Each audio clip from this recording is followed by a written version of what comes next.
Imagine this, if you will. You are lost within a forest blanketed by darkness. You know that if you stop moving, you're as good as dead. The heavy footsteps of a madman trail close behind you, his breathing labored and monstrous. Just as you whip your head around to stare at this beast, you snap your ankle over a rock and take a nasty fall. The man stands before you, readying his blade when, in a moment of panic, you grasp the rock and throw it into his face. Dude, that was toxic. That was toxic, man. What the hell? You're getting reported, man. Before I say what I'm going to say, I should point something out that might be of interest to people already typing in the comments. If we add up all the times available for every ASYM game that I've played, it's around 945 hours. So I think I have somewhat of a leg to stand on when I say this. I think ASYM games suck! If you ask the average ASYM casual why they still play the game, chances are they'll say something like, I don't know, or I've already sunk too much time into the game. Like, really? Like, did you sell your soul to the game? What do you mean you sunk too much time to give up? To be broad, there's 3 types of ASYM games nowadays. Dead by Daylight, Roblox, and The Graveyard. You know how you see a new horror film get a multiplayer game every year and then it just disappears? That's called The Graveyard. And it's called The Graveyard because that's where studios go to die. For as big of a genre ASYM games are, I hardly ever see people actually bring it up when talking about genres. There's gun games, ball games, and that's just pretty much it. There's plenty of infamous games in each genre, but honestly, is there a single game in the ASYM genre that isn't reviled? The main consensus of ASYM games is that they're flawed in nature. It is seemingly an impossible task to balance a game where one person has to face off against many. There have been many attempts to fix this issue. Like genuinely, there have been so many ASYM games that I'm sure you haven't even played the ones I've tried. Like, dude, hop on fucking Piggy Rush, man, you're missing out. That begs the question, why is it such a popular genre then? What drives so many people to play these games despite their sheer hatred for them? No, I'm being serious. I'm asking, why? Do you enjoy the humiliation? The pain? The hours of learning something that other people can just do better with less skill? I think that there are several fundamental flaws that ASYMs can never seem to shake off. The first one being, man, I'm gonna break my monitor, I swear! I want you to talk to someone who doesn't know anything about ASYM games. Tell them that there are games out there where you can play as Jason Voorhees, a giant monster, even a giant fire demon, and their main goal is to hunt down any number of other players. Wow, that sounds pretty fun, right? Now, drop them in an average MMR lobby and watch all the life leave them in about 2 seconds. The idea of the killer's power fantasy is something that can't really be achieved in these games because of the sake of balancing. You really can't just drop in and mindlessly bash your head on the keyboard expecting the server wipe. You need to learn and understand the mechanics of everything. But it is such a daunting task to try and understand what the hell is going on in some of these games. In most of these Roblox ASYMs, you can tell what certain people can do based on the character they play. In DBD, however, you need to keep 15 mental notes on what certain perks players are running, and if you slip up, it can actually cost you the game. Not only that, when you're a newbie, you barely have any other choices of play to experiment with. Granted, some games have easier grinds than others, and some even let you have multiple characters off the gate, but let's say you want a character like Albert Wesker in Dead by Daylight. There's this currency called iridescent shards that are already a bit of a grind to obtain. So, if I run the math and oh, wait a minute, you can't even get Wesker normally. You have to cough up real, genuine cash just to unlock half the roster in this game. No ifs or buts.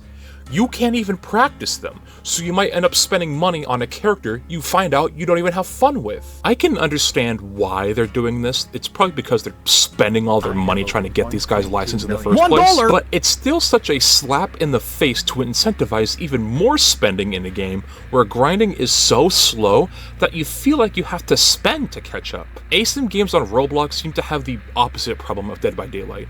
The grind is fairly easy, and despite you needing to unlock most of the characters, the base rosters are simple enough that you don't really need to worry all that much about learning. The actual problem is when you're just about ready to emerge out of the beginning phase.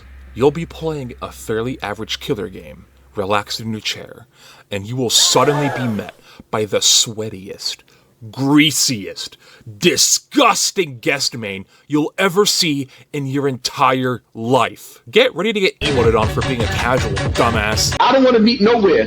Pull up in front of my house. Matter of fact, you ain't even got to pull up in front of my house.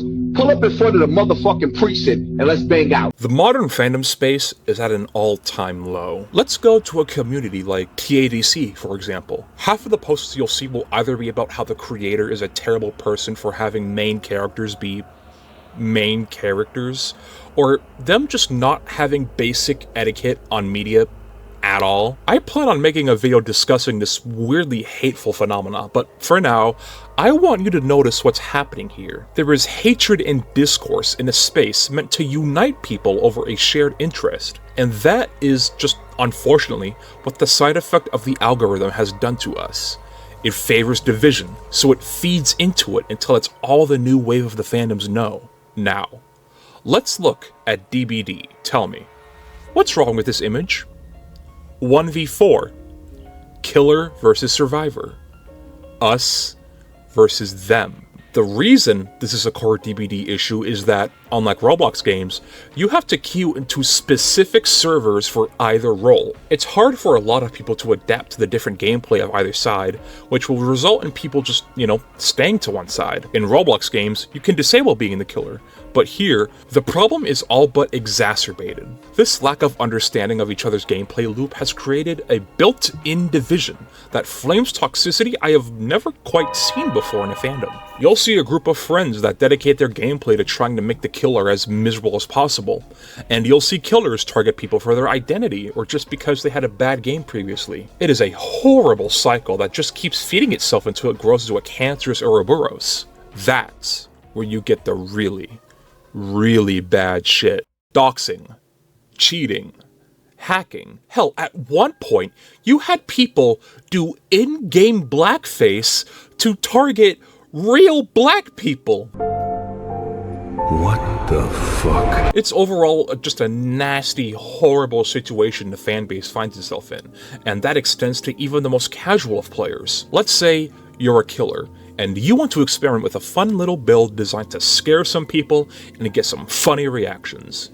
Well, the game just so happens to put you in a really bad map, which is saying something because almost every map in this game sucks. You gotta try to find someone, and they've disabled one of your perks already. Okay, well, at least we found someone, and then they loop you, and everybody gets the generators done. Okay, well, whatever. You at least down them. Time to hook them, and, oh, and there they are, teabagging away what's left of your ego. Oh, so that's how you want to play, huh? That's how you want to play? Alright, let's play. You equip a strong, toxic build, made purely to make the game unfun for the others. You load in, ready to make these clowns miserable, and they're all friendly. They just want to goof off and do silly things, and you can hardly bring yourself to kill them all. You realize what kind of monster you've become after all. I know what this is like, because this is exactly what happened to me!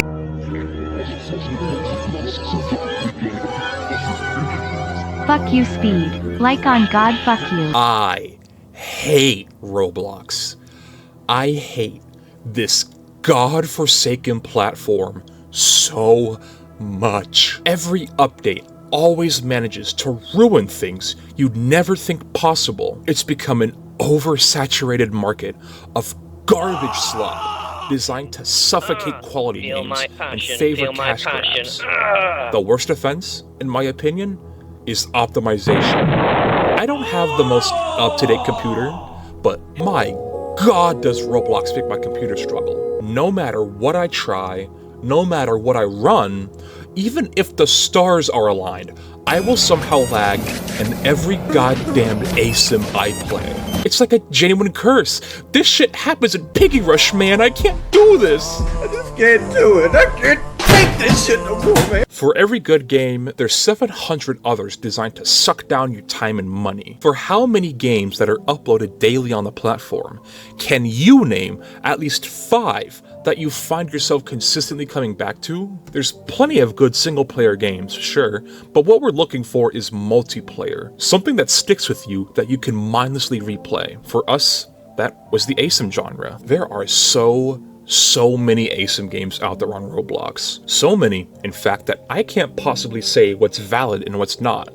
What one game suffers from, another game soars at. But I think the problem lies in what's been happening with this genre. There's so many ASYMs, and yet so little do anything to separate themselves from the other. Instead of addressing the core flaws of the gameplay loop, they all start to blend together until they basically become reskins of one another. I remember a time when one ASYM, Terra Realm, was being hyped up beyond belief. People were acting like it would save the genre, and then when the beta dropped, it was just a diet Forsaken. Like I just said, it was a beta, so hopefully they can still change things up, but it just feeds into the problem of stagnation. On the bright side, as of recording, there's a game called Die of Death that seems to be spicing things up with an update coming out in a few weeks. Hi, as of editing this, it did come out, and the update is pretty good. Good job, Die of Death team. Hooray. Plus, not to chill too much, but I do have a VA role in an upcoming ASYM-inspired game that shows a lot of promising changes. But since we're on Roblox, there's one thing I feel like I must bring up. The most disappointing and unfortunate thing that a lot of games on this platform suffer from. If you've been on Roblox for a while, you'll know what I mean. It seems that every other month, some up-and-coming developer is exposed for things that should never cross anyone's minds to do. The first instance of something like this happening, at least that I can recall, is with Soul-Driven Love. What they are responsible for is something so disgusting, I don't even want to vaguely allude to it. There's plenty of documents and videos out there discussing what Soul has allegedly been responsible for, but to keep it simple, they should probably be seeing what the inside of a jail cell looks like. After 2 major incidents which resulted in the damaging of Forsaken's reputation, Soul decided to leave Forsaken in its entirety, and leave it in the hands of a duo named Basil and Hytoko. At least, that's what they wanted you to think.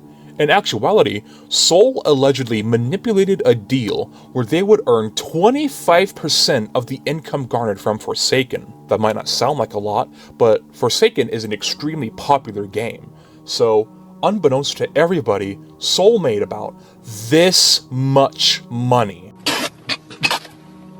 And, due to legal clauses, Basil and Hytoko had to hide this from the public, which resulted in trust being completely broken. I think for me, it was right here where I personally decided to just give up on Forsaken in its entirety. And I have not even played it as a casual ever since then. I could go into further detail, like how fucking Dr. Zomboss leaked their internal files or something, but if I did that, I'd be here for hours. Seriously, as I'm writing this, there's even more drama unfolding right now. They did like a Scooby-Doo villain review with Dr. Zomboss, and it was a Forsaken dev that leaked everything, and now they're suing them, and it's just a whole bunch of messy stuff. Aside from Forsaken, this problem has been consistent across a large majority of the games. Games that I used to love. I used to love Forsaken, and I had my heart broken there. I moved on to Grace, and before I could fully embrace it, the developer was outed for some extremely disappointing things. After that, it was pressure. This game isn't an ASYM, so I'll be brief on it, but the cancellation of this game is one of the biggest disappointments I have ever experienced in my life. A game I had so much passion for, so much time poured into, all for the lead developer to ruin it all for his own selfish needs. So much time, money, and creative effort all gone to waste because of one man's need to gain control over someone else. The whole situation between the developer and the victim is messy, but either way, the game is in a state of no return. It makes me worry, honestly.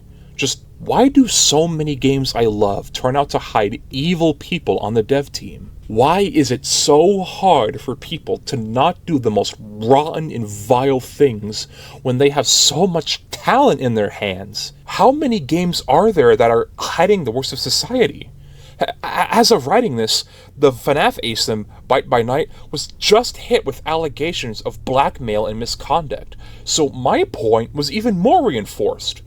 All of these fatal game flaws, these horrid decisions and toxic player bases, it makes you wonder, why did we even play them in the first place? And then it hit me. What the fuck? No! Don't worry, I'll be right there. Don't worry, I just don't worry.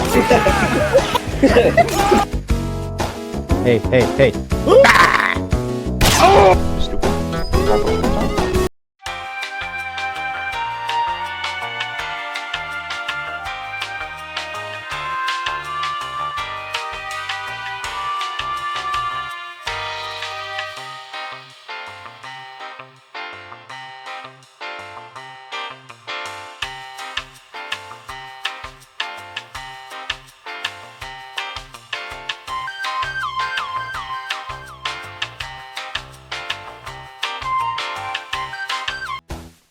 That's it. That's exactly why I started playing these games in the first place. It was them. Me and my wonderful friends having the time of our lives playing around. It's just like the childhood feeling of playing tag with your friends, reincarnated into something online. This is how ASYMs are meant to be played. Pure, simple fun. This mirage of balancing and monetization has done nothing but stray the genre from what it was supposed to be in the first place. A fun night between friends goofing off with powerful roles. That, really, is what makes all games great. But it's with the ASYM genre that this really shines. And I'd be lying if I said the ASYM genre is without its positives. A lot of my favorite character designs ever have come from ASYM games. And the music scored for these games are genuinely amazing. I'm serious. Do yourself a favor and listen to some of these songs on the screen. They're genuinely just really good songs. I like to listen to them when I'm out walking late at night because I'm a little freak. I don't want this video to be a blind hate train. I don't want to see games fail or die out. I want to see them become their best selves. And with that, that's all I have to say, really. I wanted this to be a lot shorter than my previous video, so I may have gleaned over a few aspects in games, but I didn't want this video to take forever to release. If you want more, please support me by liking the video and subscribing. Every ounce of support means the world to me. I have a second channel where I'll be uploading gaming-centric videos and livestream edits pretty soon. But feel free to subscribe to that too, since I have an idea in the works for my first stream. Thank you for watching. If you feel I missed something, please comment down below. I'd love to hear any criticisms you may have, and Lord knows what I missed when researching for this video. I'll see you all in the next video. Later!